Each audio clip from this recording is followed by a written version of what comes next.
Un cliché sur mon travail, c'est qu'on connaît tous les écrivains. Alors moi, non seulement je les connais pas, mais pour beaucoup, j'ai pas du tout envie de les connaître. Et c'est d'ailleurs ce qui fait souvent la qualité d'un entretien.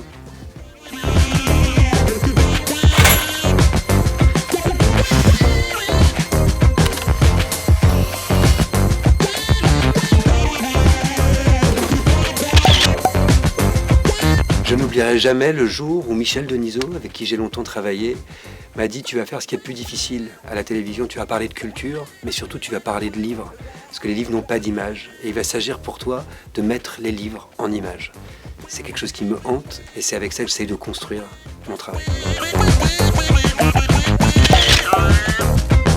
J'ai voulu faire de la télé grâce à Bernard Pivot. C'était la seule émission, apostrophe, Bouillon de culture, qu'on avait le droit de regarder à la maison. C'était la grand-messe. Et toute la famille regardait cette émission à la gloire de tous les métiers du livre et à la gloire surtout du texte porté par des écrivains dans des moments qui sont restés inouïs.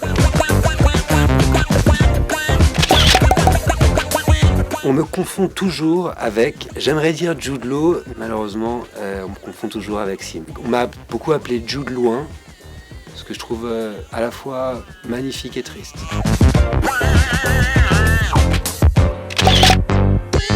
Je n'aurais jamais pu mener cette carrière sans François Bunel, qui a toujours été un ami, un mentor, un grand frère pour moi, et qui m'a appelé pour reprendre les rênes de cette grande librairie qu'il a créée. C'est un honneur, une joie. C'est comme ça que j'appréhende la littérature, moi.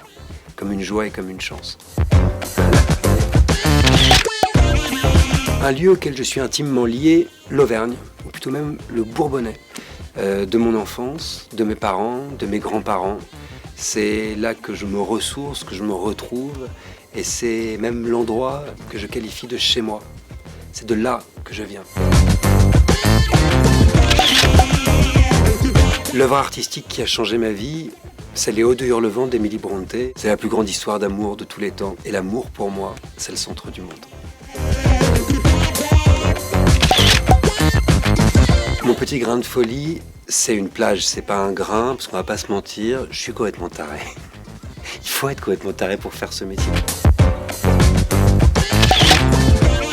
Mon plus beau souvenir d'enfance, c'est en Auvergne, sous le tilleul de mon grand-père, où une petite table était installée et où il prenait le café. Et je lui récitais des poèmes et on dialoguait ensemble. Et c'est important que ce soit un tilleul parce que la chose la plus importante pour lui, c'était de savoir nommer les arbres, les animaux, les plantes. C'est quelque chose qu'il ne faudrait pas oublier. La personnalité que je rêve de recevoir, c'est la chanteuse canadienne Joni Mitchell, qui est tout pour moi et dont j'écoute l'album Blue depuis toujours. Je ne l'ai jamais rencontrée, je pense que je serais terrorisé. On ne sait jamais si elle écrit ses mémoires. Si j'étais quelqu'un d'autre, je serais joueur de tennis professionnel, c'est ma passion. Alors j'ai pas le corps et plus l'âge. Je dirais que je suis intense, très intense. C'est une grande qualité et c'est un grand défaut aussi. De toute façon, essaye de fixer comme ça. Quelquefois, on a envie de me dire, mais cligne des yeux là, cligne. Qu'est-ce que tu me fais peur? C'est ça l'intensité. Mais c'est beau l'intensité, c'est qu'il se passe quelque chose.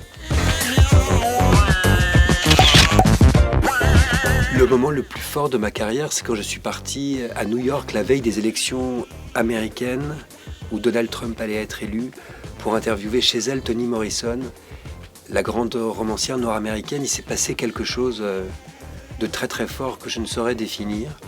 Mais je me souviens dans le tremblement de ma voix, dans ses yeux humides, qui se jouait un moment que je n'oublierai jamais, que je n'ai jamais oublié.